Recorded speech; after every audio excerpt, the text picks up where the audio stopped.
একটি ছোট্ট গ্রামের গল্প বলি, যেখানে ভরসা, ভালোবাসা আর আশীর্বাদ মিলেমিশে বদলে দিয়েছিল সবার জীবন।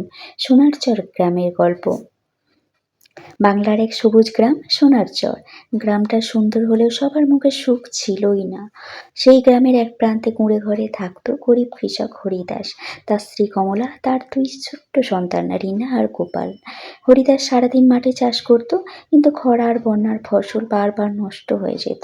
তবুও কমলা প্রতিদিন সন্ধ্যায় প্রদীপ জ্বালিয়ে প্রার্থনা করত, মা আমাদের ঘর পড়িয়ে দাও না মা, অন্তত বাচ্চাদের মুখে যেন হাসি থাকে।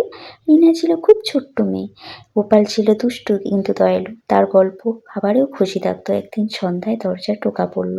বাইরে দাঁড়িয়ে এক বৃদ্ধা, শীর্ণ দেহ, সাদা শাড়ি, হাতে একটি পদ্ম ফুল। কমলা বলল, মা আমাদের ঘরে বেশি কিছু নেই, তবু ভাতের একটু ভাগ আছে, আসুন। বৃদ্ধা মৃদু হেসে ঘরে ঢুকলেন। রিনার নিজের ঘরের থালা অর্ধেক ভাত এগিয়ে দিল। গোপালও বলল, ঠাকুমা এটা নিন, আমি পরে খাবো।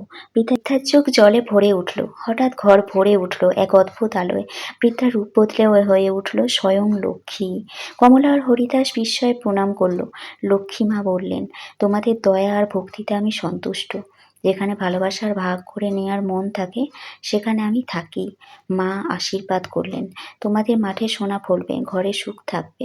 পরদিন সকালে গ্রামে হইচই। হরিদাসের শুকনো জমিতে রাতারাতি সবুজ ধান গাছ গজিয়ে উঠেছে, চারিদিকে ফুল ফুটেছে, পুকুরে মাছ গেছে। শুধু তাদেরই বাড়ি নয়, পুরো সোনারচর গ্রাম যেন নতুন প্রাণ পেল।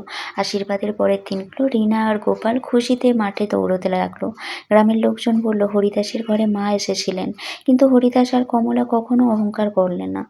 তারা গ্রামবাসীর সাথে ফসল ভাগ করে নিল। প্রতি বছর তারা লক্ষ্মী পুজো করতো আর বাচ্চাদের শেখাতো সত্যিকারের সম্পদ হলো ভালোবাসা আর দয়া। সোনারচর গ্রাম সত্যি ফুলে ফলে ভরে উঠল। আর সেই দিন থেকেই সবাই জানতো, যেখানে ছোট্ট হৃদয় বড় দয়া থাকে, সেখানে মা লক্ষ্মী নিজেই আসেন।